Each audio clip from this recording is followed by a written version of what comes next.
Immoral World, a webinar with Greg Popcak. Introduce you here, we have Greg and Lisa Popcak. Greg is the director of the Pastoral Solutions Institute, a Catholic telecounseling practice service serving Catholic couples, individuals, and families worldwide. He's the author of almost 20 books, including Beyond the Birds and the Bees and his latest, Broken Gods, Hope, Healing, and the Seven Longings of the Human Heart. Together with his wife, Lisa, he hosts More to Life Radio that airs weekdays at noon on Eastern Time at Ave Maria Radio. Lisa Popcak is the vice president of the Pastoral Solutions Institute. She's a certified family life coach. She's the co-author of 5 books, including Beyond the Birds and the Bees and the upcoming title, Discovering God Together, the Catholic Guide to Raising Faithful Kids. So without further ado, Greg and Lisa will take it away. Well, thanks very much, Sergio. We appreciate the introduction.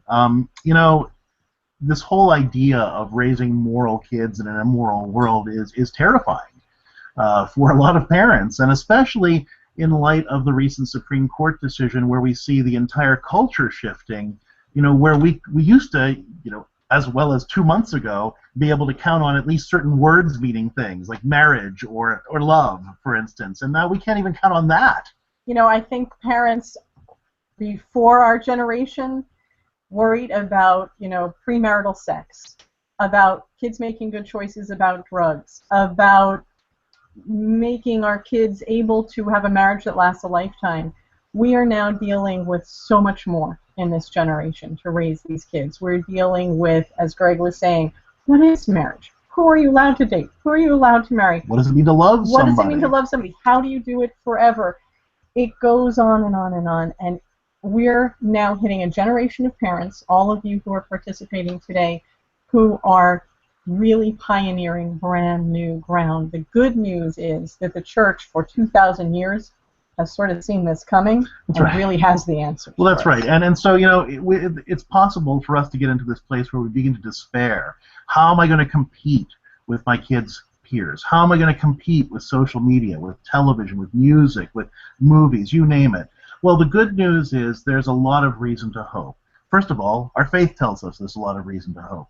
But secondly, there's actually some really interesting research that talks about the science of raising moral kids. And we're going to reveal that to you today. We're going to talk about 2 things in particular. First of all, we're going to talk about what the science of raising moral kids has to teach us about the process the brain uses to make good moral decisions.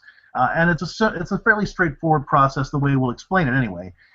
And it's really important to understand because it's going to give you some insights into why it's so challenging for you to make good moral choices and what you can do then to help your kids do an even better job than we as grown-ups are doing. Secondly, we're going to talk about what the research shows you as parents can do to work with God's design of the moral brain to be able to help program your child's moral brain, not just so that they know the difference between right and wrong and know what to do, but so that they actually have the capacity for making moral choices, making loving choices, making godly choices, even when you're not breathing down their neck. How about that? So it is possible. You have the possible. Technology, and you can do it. That's right. So, look, we're going to start with this. Let's talk about why it's so difficult to do the right thing. And I think that we've all had that experience where, we're intending to do the right thing, and then this, idiot comes outside of us and makes us do this wrong thing. We can criticize ourselves for it. We can pick on ourselves for it. We can say, don't do that, Greg, what are you thinking? Oh, my gosh, But we're powerless to do anything about it, all right? Why is that? We even have really great company in that in St. Paul. Yes, we do. Who in Romans 7:15 says, I do not understand what I do. For what I do, I do not, or what I want to do, I do not do, and what I do, I hate. So again, this theme of struggling within ourselves to do the right thing. Where does that come from? Well, it comes from the war that's going on within us between our lower brain and our higher brain. Each of us, in simplest terms, has 2 brains. Right? This is more lower animal brain, if you will, that's responsible for our basic impulses and urges for anger, hunger, sex, for example. And then we have our higher brain, which is our more human brain, which is responsible for regulating those impulses, for higher reasoning and problem solving. Its job, the cortex, the higher brain, is to use all of our life experience and knowledge to regulate and redirect those lower brain impulses in godly, pro-social, moral, healthy ways. And so when faced with a moral choice, or a stressful choice, a problem situation, what often will happen is that the lower brain, actually this always happens, the lower brain gets the information first in case we have to respond to a threat. Okay? So the lower brain, the animal brain with those urges, gets this impulse that says, I want you to do this, before our higher brain even recognizes that the impulse is there. So in order to make a moral choice, we've got to catch that urge coming up from the lower brain, identify it, and redirect it with the knowledge and experience that we have in our higher brain, which requires an immense amount of communication between the higher and the lower brains, if you will. In fact, brain scientists will often not talk so much about free will as they talk about free won't. In other words, we have this impulse to do something first before our conscious mind registers it. But then we have the free will. I won't do that, but I will do this instead. The church teaches us that we have that free will to choose what is good for us and for other people. So how do we help our children, who we start off with at their most unformed, their most base place, how do we raise them so that they have the quickest conversation between the lower brain and the higher brain and are able to then rewire themselves in those moments that we wish we were always there to protect them from, the backseat of the car, the person offering them the drugs, whatever that is, and they can make it quickly and choose that free will over that free will. So in order to make a good moral decision for you, for me, for Lisa, for any of our kids to make good moral decisions, our brains need to be able to do 5 things. Okay? First of all, we need to experience the urge. That's easy. We've all got all kinds of urges. All the right? time, Right. 24/7. But the second thing we have to do is become aware that there is an urge. How many of us don't even realize we're angry until it's too late? Right? How many of us don't realize we're stress eating until we've already eaten all the ice cream? So we've eaten the whole cake, and right? suddenly we go, what did I say? Yeah. You know, so that idea of recognizing the urge, although it sounds obvious, is not always so easy. So being present to recognize, oh, look, I have this impulse. My lower brain wants me to do something. Right? Thirdly, we've got to identify what the best course of action is for us in a particular situation. I have to know in my higher brain, what is the ideal response to this particular stressor or frustration that I'm experiencing right now. And then fourth, I've got to decide whether to let the urge move on through. Oh yes, this is a good urge, I should act on this, or I should do something else. Okay? And then that leads to the 5th step, which is I either allow that urge to become an action, which it tends to be our default, by the way, or I have to intentionally redirect the urge to a more appropriate response. So those 5 things again: experience the urge, become aware that I'm experiencing that urge. Thirdly, identify the best course of action towards the goal I should direct the urge toward. Fourthly, ask whether that urge serves that goal or not. And then fourth, decide whether to allow that urge to pass on through or intentionally choose to do something else that would serve that end goal more effectively. And in order to do that, there has to be a tremendous amount of communication that happens in a split second between my higher brain and my lower brain.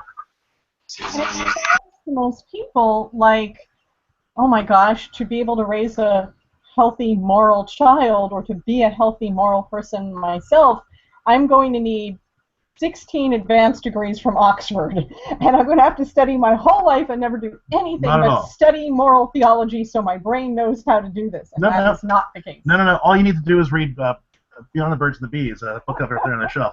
We'll walk you through the steps, step by step. But right now, the whole idea of how do you create this mental superhighway, this neurological superhighway that allows really good communication between your higher and lower brain to go back and forth and work all that stuff out, ultimately decide the best direction to go in. Well, brain researchers have really discovered that there's one factor that determines whether the roads connecting your lower and higher brain are superhighways or donkey trails, and it's the same factor that enables parents to be the most important moral influence in their children's lives.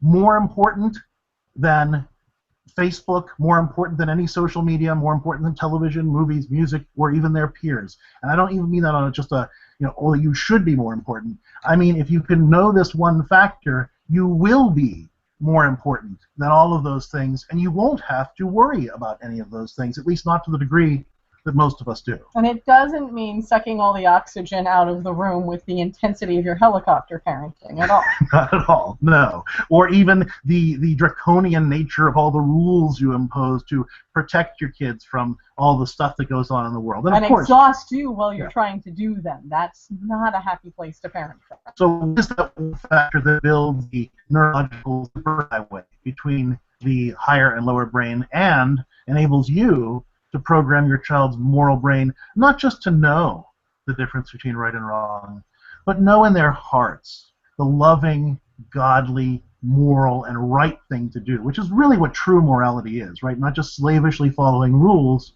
but having a place in our heart where we really know what it means to be loving in this situation and to work for the good of all the people that we're with. And also to know how to be loved rightly, so that when our kids aren't being treated well, when they're being led into temptation, or somebody is objectifying them or using them in some way, all the alarm bells go off and they say, I'm worth more than this. Right. I know I'm worth more than this. They're worth more than this. They have more dignity in God. This feels innately wrong. And that instantaneous communication happens between the lower brain and the higher brain, with the higher brain saying, something about this feels false and off and not good for me, so I'm not going to do that. Right. So that one thing, that one factor that brain researchers show, build that neurological superhighway and give you the power to program your child's moral brain is attachment.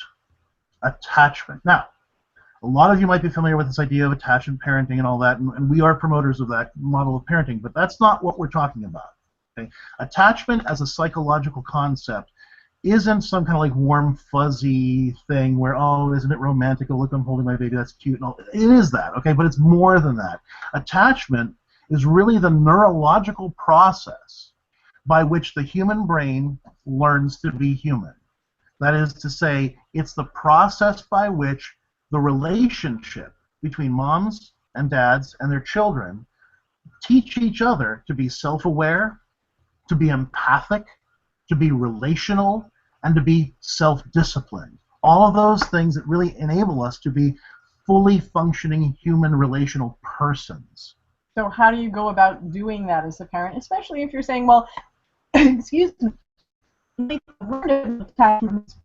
you carry your baby, you nurse your baby, and my kid's 15, so what do I do? Right, right. Well, so let's just talk more about attachment in general, first of all. And how do you know whether you have good attachment with your kid, whatever age they are, whether they're an infant or a 20-year-old? Right. Okay. So attachment is really understood as the degree to which a child feels drawn to follow the example of and attuned to the promptings of that particular attachment figure. So in other words, the degree to which your child feels on a gut level, on a bone level, drawn to attune to you and follow your promptings is the degree to which you can say that your child is, number one, attached to you, and number two, the degree to which you have the power and you are forming their moral brain. So now, attachment is formed at any age, whether infancy, toddlerhood, young childhood, young adulthood. Attachment is formed at any age. In fact, there's a lot of research that talks about attachment in marriage. Okay? So attachment is a constant thing of the human person. It has to do with our very relational nature. Okay? And attachment is formed between parents and children, especially when a child experiences the attachment figure, and we want it to be the parent, but sometimes it can be other people instead, and that's when it gets misdirected. But when a child experiences the attachment figure as the person that responds to their needs promptly, consistently, and generously. Those three things: promptly, consistently, and generously. When I know that I can go to you, okay, as your husband, for example, and know that you're going to respond to me promptly and generously and consistently, that means that I'm going to be attached to you, and vice versa. When our children know that they can turn to us more than their friends, more than their peers, more than social media or whatever, and get their needs addressed promptly and consistently and generously, they will be most attached to us as opposed to anybody else. We can see this in the whole Facebook Messenger culture, okay? When our kids will get on Facebook Messenger or texting somebody, and that friend is a click away. You send the message, boom, it comes right back. Wow, they're listening to me. Hey, we're in great rapport with each other. But you'll see any tween or teen, or sometimes even us as adults, where that person, you look at the button, you say, they saw it, they're online, they're not answering me, and the frustration comes up, and a sense of betrayal comes up. That lets you know, all of a sudden, that attachment that they've been forming with this person who's been a click away is suddenly feeling threatened. And that's a weak attachment. That's a weak attachment, but that's where friend groups often fill in that gap. I talk to my friend, they respond to me, they listen to me. I try talking to mom or dad, and they're too busy. They're not around. They're working just too hard. They lecture, or they lay down a rule instead of helping me get my need met, or at least I'm feeling heard by my bestie and not my mommy or my daddy. And that's where we see that breakdown. So the more we can respond to our children's needs promptly, consistently, generously, it doesn't mean doing everything they want or saying how high when they say jump. Not at all. Not at all. It's not, mommy, take me to the mall. Okay, right now, I'm coming. I'm going to stop all things in my life for you. That's not what we're talking about. No, but it does mean finding healthy and godly ways to respond promptly and generously and consistently. And when we can do that, two things happen. One, the superhighway, or the road, if you will, between the lower and the higher brain in our child begins to develop into that superhighway. How? Because the child brings their urge to us as parents, and we say, okay, here's what you do with that urge. I am promptly and consistently and generously helping you manage that urge by teaching you what to do instead of whatever it is, that stupid, foolish, dumb, destructive thing you want to do. Here's how we can take that and do something useful with it. I'm going to show you the godly path. And in doing that and walking that child through that process over and over and over again, instead of just saying, no, don't do that, that's bad, stop. That just thwarts the impulse, but it doesn't build the road that communicates between the higher and the lower brain, so the child can eventually start working all that math out inside themselves. You know, your child comes to you with some idea that just sends all your alarm bells going off, and you're thinking, what in the world do I do with this? It's taking that deep breath and saying, what are you trying to get out of this, honey? You know, what do you really want out of going out and thinking you can, oh, let's pick something out of the air. Have a mixed gender sleepover at your friend's house. That was big a couple of years ago. Right, sure. You know, suddenly, oh, well, everybody in this club is going to be sleeping over my friend's house, and why can't I? What do you need out of that? How do we get that need met in a way that doesn't put you in a compromising situation or a message that's wrong for the rest of the world? How can we do that in a way that's healthy and godly? And we'll talk. The need and we'll talk more about what we call a qualified yes technique later on in the talk. But right now, so we're talking through how does attachment create that sort of ability for your child to have that conversation in the brain. That's super high. That's right, so that they're able to make those decisions for themselves. And then secondly, how does it turn them toward you? Well, when you or I or anybody is able to have that good conversation between the higher and the lower brain, we feel inner peace. We feel good about ourselves. We can negotiate all those impulses coming up from our desires and respond to those desires in healthy ways that make us feel good about ourselves and our relationship. And who's helping me do that? Well, mom and dad are helping me do that. I feel good about my relationship with them because they're making me feel good inside myself, showing me how to manage these urges and desires in ways that are godly and healthy. Let me go to them more and learn how to live my life. That's discipleship right there. And so this process of attachment is the heart of discipleship. How do you foster this kind of attachment? Well, in infancy, and in early childhood, attachment the idea of teaching that they can get me through me consistently and generously and and promptly is by what researchers refer to as extravagant affection, right? Things like nursing or skin-to-skin contact, prompt, generous, and consistent response to cries, those sorts of things. Playing with your baby a That's lot right. and giving them that attention.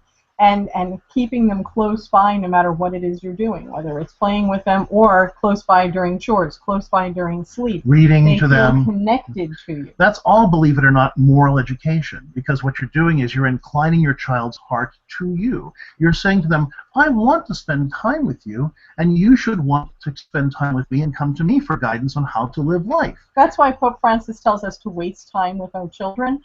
We think we have a million things to do. We have to pay the bills, the dishes are in the sink, I have to fold the laundry, I've got all these reports to do for work.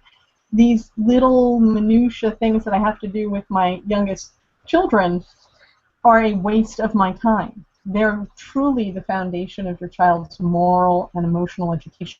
They're the least of your time. It's important to have your child do many of those things with you, because that's part of the process of creating that sense of family team and togetherness that inclines a child's heart to their parents and teaches them to turn toward their parents to learn the lessons of life, and to learn the lessons especially of the moral life. As a child gets older, attachment is facilitated by, yes, continuing that generous affection, but also doing what Matthew Kelly, in his book, The 7 Levels of Intimacy, refers to as carefree timelessness. And what he means by that, and what we mean by that here specifically, is taking the time with your child, your older child, to create that sense of team within the family, and also to create that one-on-one sense of, I love you and I know you. And that's the only agenda I have for this particular time together, whether it's riding in the car, or going out to breakfast, or working on the car, or playing a game, or whatever it is. This is time that I'm getting to know you. So creating rituals within the family for work and play and talk and prayer, we'll talk about in a minute. But also one-on-one time that says, I'm taking time to get to know your heart and to let you get to know mine. And as that child becomes older, then you're using loving guidance approaches to discipline, where you're teaching them what to do more than you're sitting on them for doing the wrong thing. You're saying, okay, this is what I need you to do instead, and we're practicing virtue, and we're practicing good behavior, and rehearsing those things so that the child knows what to do, as opposed to me just waiting for them to screw up and then piling consequences on. And then finally, making sure that we are helping our child know that whatever needs they are, no matter how crazy and ridiculous they might seem, we're the place to turn for that kind of support, so that we can help them find ways to get those needs met in godly and appropriate ways.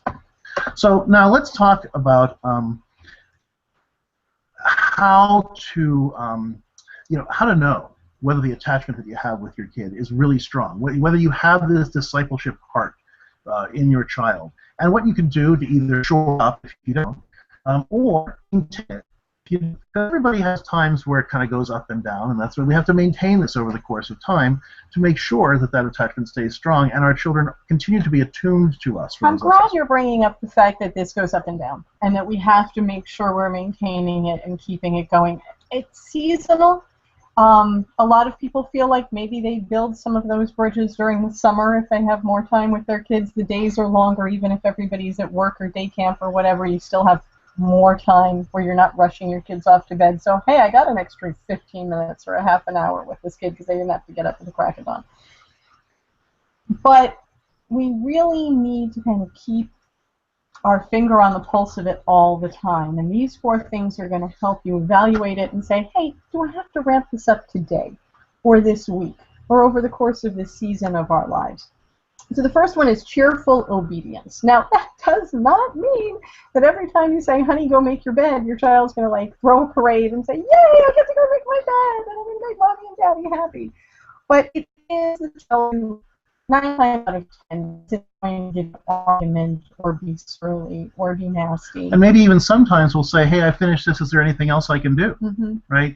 You know, the kid who recognizes that because of all the good things that you do for them, that this is their way of contributing back to the good of the family.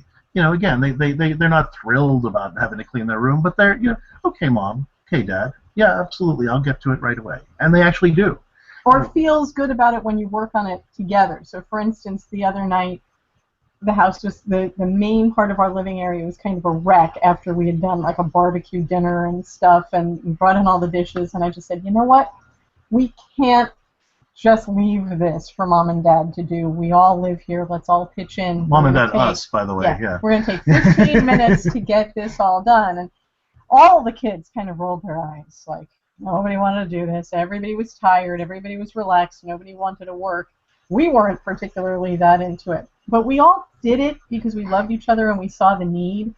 And there wasn't any arm twisting, or no. If you don't do this, we're going to take your life away. Right. And it was like, yeah, we're clean the whole living room now. But when it was over, everybody said, wow, that didn't take too long, and that felt really good. Like, it's done, and we're ready to roll for the week. It left us with more of a feeling of togetherness than of, oh my gosh, we battled through this whole thing. If that can happen, you know you're basically have a good attachment. So that's the first of 4 qualities that let you know whether, to the degree to which, anyway, that you have strong attachment with your child at whatever age, and that they have that discipleship part that's turning to you. The second quality is the degree to which they demonstrate what we'll call pro-social behavior. In other words... Sounds so technical. Yeah, well, but what it means is that your child actually looks for ways to please you, right, and actively tries to seek your approval and is eager to spend time with you. When you go to them and say, hey, let's go out for breakfast together, they don't go, oh, fun. Or just, randomly, they'll actually do something nice for you. Before the show today, our 9-year-old just kind of came in unexpected and brought Lisa's iPad. All of my electronics that I needed to do our radio show without me saying a word, just to make my life a little better in that moment and connect with me, and it was beautiful. The degree to which your child demonstrates those kinds of behaviors, it says, I'm on the lookout for things I can do to try to make your life easier or more pleasant.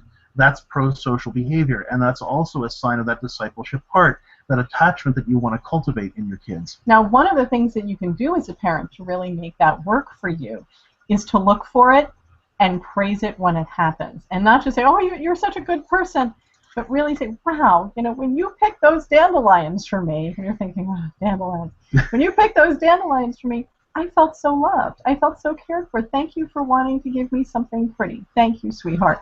Or, you know what, when you got out of the car and you didn't slam the door, thank you for slamming that, closing the door gently instead of slamming on me, because you knew that... Catching them being good tells them ways that they can be, quote-unquote, pro-social, where they can look for ways to contribute to your well-being. And it lets them know that you're noticing them, you're tuned into them, you care about them, and they want to answer you with being tuned in as well.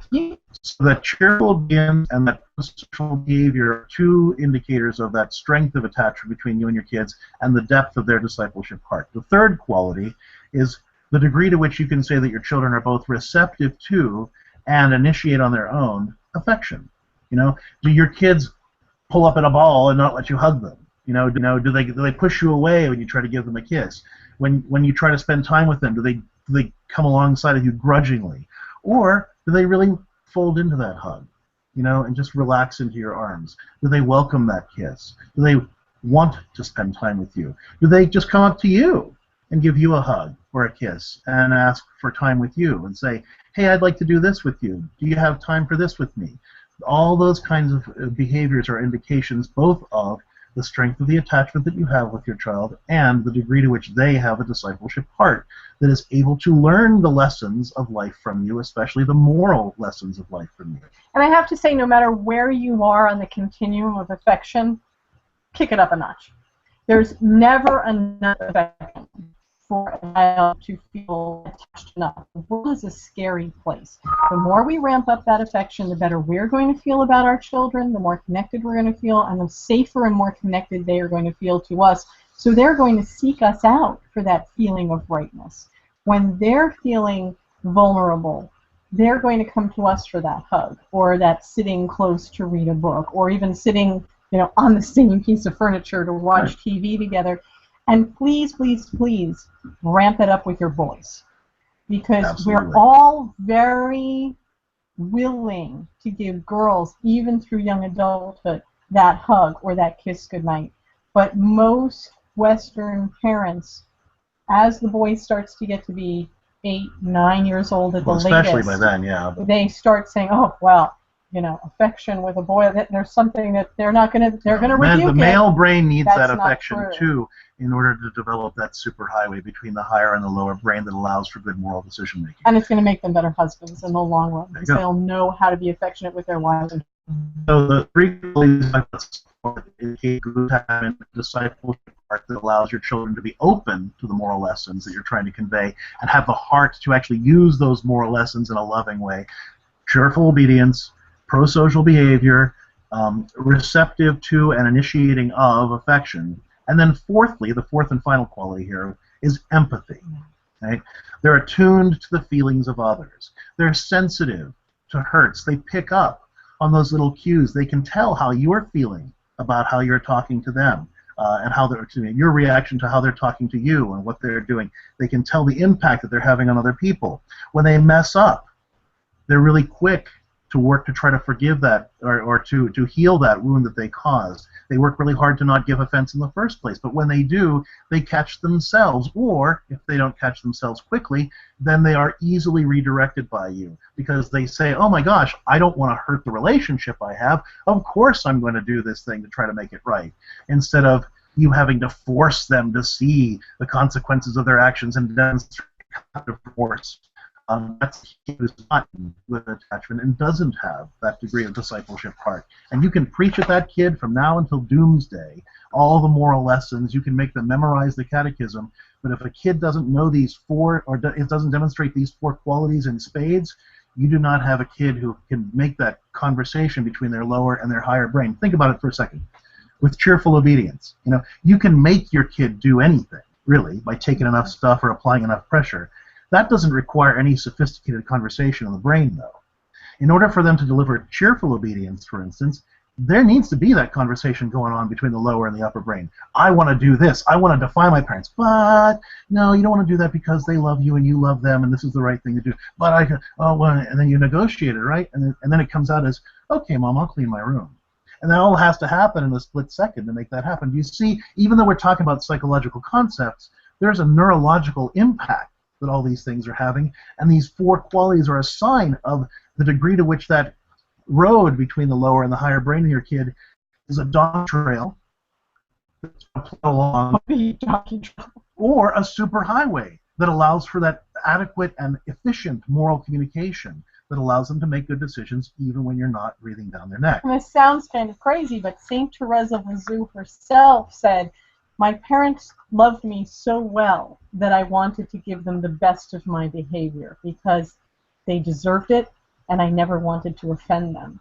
So we can see, even in a saint of the church, her parents who are becoming saints, these are people who got it, did it, and created a major superhighway that paid off not just here on this earth, but for eternity. And again, we tend to reduce moral education to giving kids information. Okay, here's how to not have sex before marriage, or at least here are the rules about not having sex before marriage, or here are the rules about when you should come in, or here are the rules about drugs, or about what I want you to say and do with your friends. But unless your kid can demonstrate these four traits that I'm talking about, it's just noise. It's just words. And you need to work on cultivating these four qualities in your children in order for them to not just know in their heads the moral law, but how to have a moral heart that feels for others and is willing to go outside their comfort zone to work for the good of others, even at some personal cost, which is what morality is really all about. Making hard choices to work for my good, for your good, for the good of our relationship, so that we can all become everything that God created us to be. Morality isn't about following rules to the T. It's about relationship that supports all of us in becoming everything that God created us to be. And when we've laid down that foundation of that relationship, and then we do share the catechism, scripture, teachings of the church with our children, they go, oh, that makes sense. And they really begin to own it and own their faith, and it supercharges their faith because it works in complement with everything they've experienced in your arms, in your hands, and in your house. So how do you facilitate these in your parent relationship? Give that disciple heart that makes them turn to you to get information about the lessons to live a moral life. Number one, there are four things, four qualities. Number one, building relationship. You know, in real estate, they say that the secret to successful real estate is location, location, location. The secret to successful moral education of your children, believe it or not, is affection, affection, affection. It's that physicality of expressing our love in those physical ways that stimulate the nerve cells that promote growth between the lower and the higher brain and cause that actual communication. There's a lot of research on this to back this up. The idea of ample, extravagant affection facilitates that communication. So that's number one, under build relationship. Another point of building relationship, family rituals. Now this is huge because a lot of people don't allow themselves to enjoy each other, spend time together, unless there's something facilitating that. It could be we only do that on holidays. We only do that if there's a big family get-together. We only do that in many families, unfortunately, if there's alcohol involved. We don't know how to relate to each other. So that's why you see a lot of folks who say, well, I want to be close to my teenager, so that means I'm the parent who buys the beer. Because that's the only way I know how to relate. If that's the only way you've ever learned how to relate, take a deep breath. By using these four rituals, you can teach yourself how to relate in healthy, loving ways. And the four rituals we're talking about are regular, scheduled, appointed times where everybody is expected to be there for work time, play time, talk time, and prayer time. Regular time where you're going to work and play and talk and pray together as a family. Having those experiences together around working together, talking together, not just about what happened today, but where are we going in our lives, what's God doing in our hearts, those kinds of things. Playing together and praying together. Those four rituals, taking some time every day to do something small around those four activities, and every week to do a somewhat larger activity around those four different processes. Make sure family time is not just squeezed in between everything else, that it is the most important activity of your week. Because you can't form discipleship hearts if you treat your discipleship relationship as an also-ran. If the relationship you have with your kids, where you're supposed to be turning their hearts toward you so that they can look to you for those moral lessons, is second to every other thing they do in their lives, you are not your child's primary moral educator. You've subbed that out, subcontracted that out to Facebook and the culture and their peers and everything else because you've removed yourself from the equation. Now, let's talk about this very briefly. How to do work, play, talk, and pray together. Because people will say, oh, yeah, we do that working together. Oh, absolutely. We do that working together. So, on Saturdays, this one cleans the bathroom, this one cleans the living room, I clean the kitchen, and he's out mowing the lawn. That's not a work ritual. That's everybody doing their own thing, and then you tick it off when it's done, and hey, we've done it. We're talking about working together in simple ways. Well, the example you gave the other day of us everybody cleaning the family together in one room, cleaning up the family room, doing dishes together. So one person is rinsing the dishes, the other one is wiping down the counters, the other one is drying the pots and pans, but you're together. And this talk ritual can often go along with it. You're talking about your day. You're telling whatever funny story you saw on BuzzFeed that day. You're just sharing together as you talk. We have one friend who all the kids get together and fold the laundry, and at the end of the folding the laundry, which can feel like a drudgery in a large family, they take all the matched sock balls and they have a snowball fight with them. And they get to just chuck them at each other and laugh and have a good time. So they've got their work ritual and their play ritual at the same time. And all of this takes 10 minutes, right? Okay, and that's a daily thing. The daily work ritual, a play ritual, talk ritual, combined. And then but maybe they don't have to be things that make the whole family groan. Oh, right. I've got to go do that chore now. Right. And then once a week you might have a game night or a family day or the time that you go to Mass together or those kinds of activities. Rituals are critical. Also, along this building relationship, first point in this four, is one-on-one time. Making sure that your kids don't just think of the group, but that you're taking that time, Pope Francis says, to waste time with each individual child that you have that says, I want to get to know your heart. You, kid, are important to me. You. One-on-one, just like God does with each of us. Right. In a small family, it could be as easy as, hey, I'm going to walk the dog. Do you want to come with me while I take this walk around the block? And you get that time. In a larger family, it might mean having to set aside on the calendar you're the kid who gets to go with Dad to that run to the hardware store next time, or you're the kid that gets to go out with me for an ice cream cone, and the next kid has that next week. It might have to be more formally set, but either way, make sure that your kids know that you're going to parcel off that time to just have with them in a way that won't be, okay, now I get to scrutinize your life. I'm going to ask you what you're doing and who you're doing it with and tell you all the things you've done wrong. Just to hang out and have fun. So that's the first step to shoring up or maintaining that attachment. You're focusing on building relationships through those 3 different tips. The second thing to focus on to shore up or maintain attachment and discipleship heart is teaching your child your source. Help them meet their needs and, quote-unquote, figure things out. Okay? So that's the second point. You're going to help your child realize that you are the source to help them get their needs met and figure things out. So number 1, listen. Don't lecture. Yeah. And the most difficult thing to do in the world, I tell you, is to not lecture your kids, especially when they get. You want what? You want me to spend how much on what? Are you out of your mind? I've got 15 minutes before dinner has to be on the table, and I've got a conference call coming in. I know the answer to this. Let me just tell you what it is. Yeah. Watch for that. Okay. So make sure that you're taking regular time to really listen and check that impulse to lecture. What do you do instead? Use the qualified yes technique that we talked about before. Now, it's true that there will be times when you need to say no to your kid.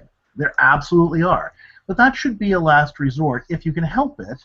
Instead, use the qualified yes technique, which means that you're going to figure out what could possibly be the need that this kid is really asking for.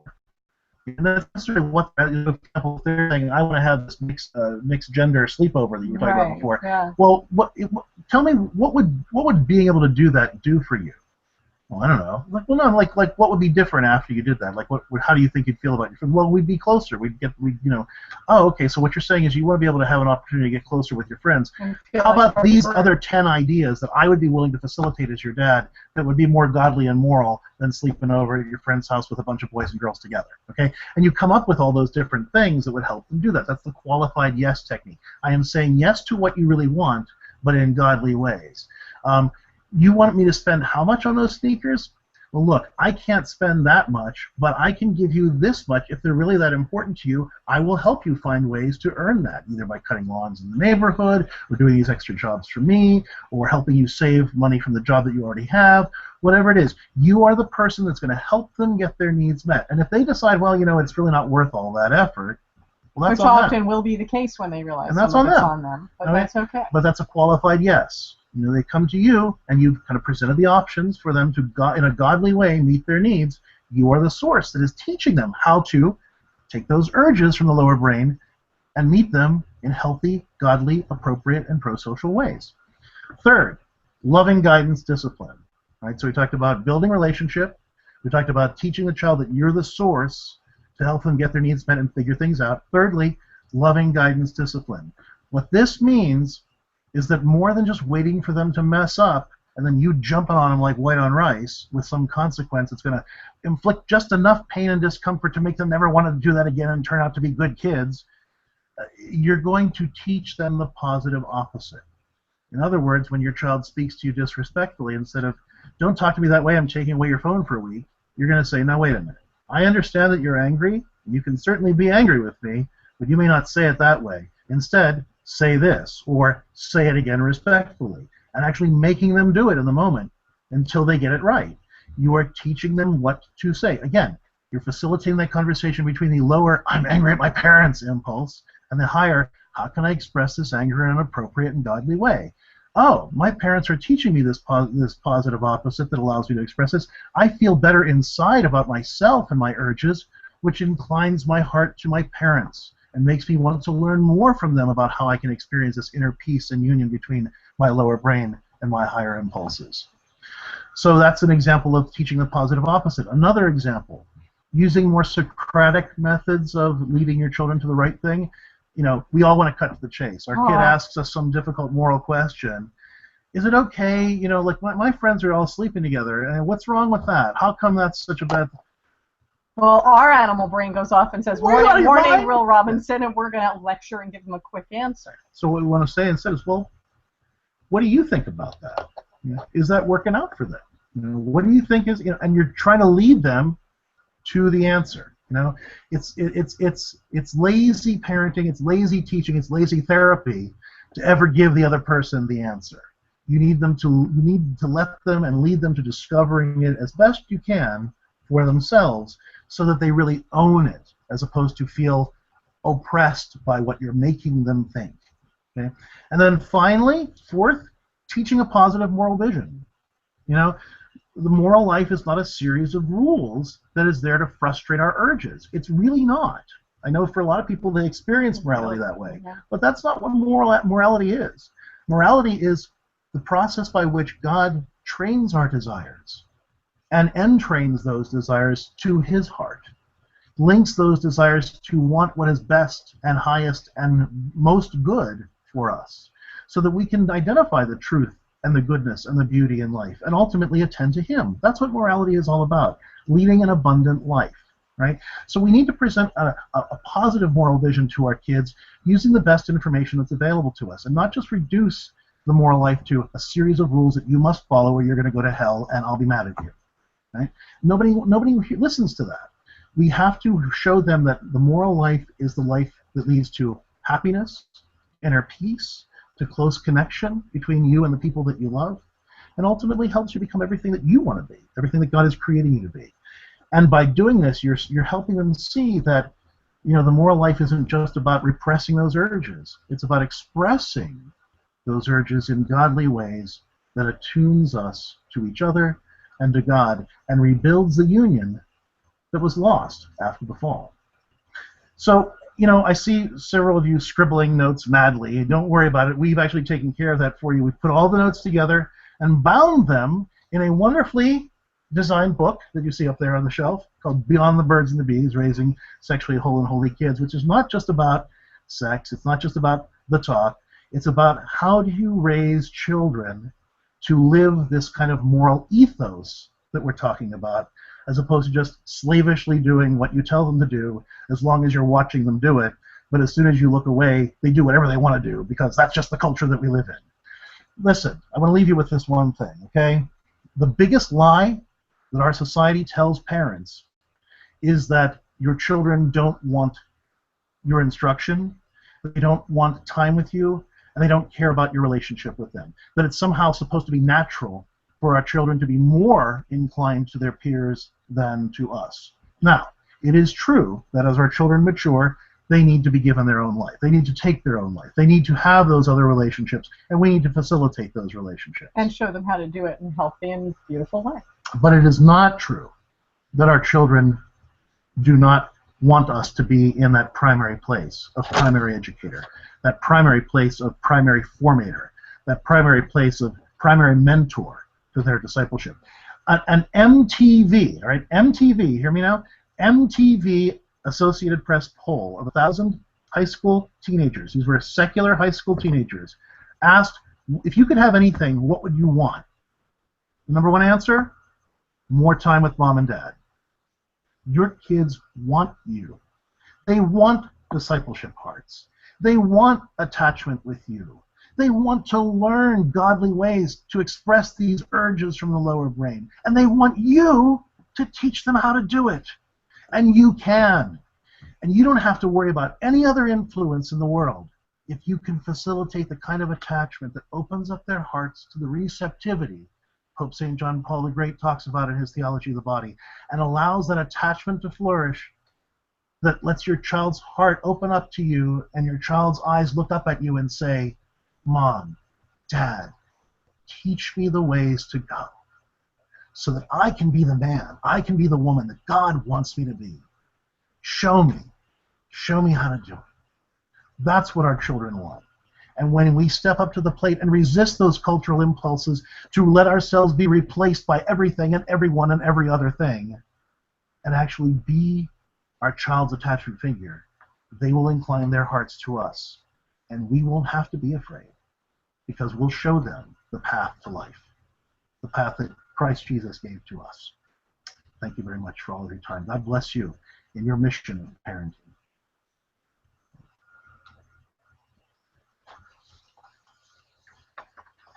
think we have some time for some questions now, guys.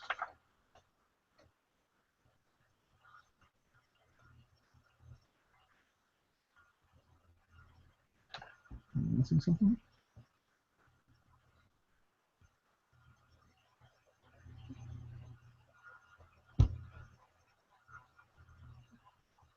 Sergio's Microsoft. Yeah, Sergio, are you there?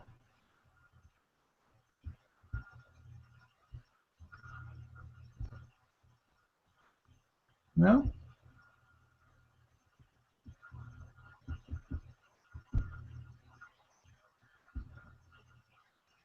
We seem to be having some technical difficulties. I apologize for not being able to take questions right now. But I want to thank you for your time, and I want to thank you for being with us today. If you'd like to learn more about the work we do through the Pastoral Solutions Institute, please look us up online at CatholicCounselors.com. That's CatholicCounselors.com.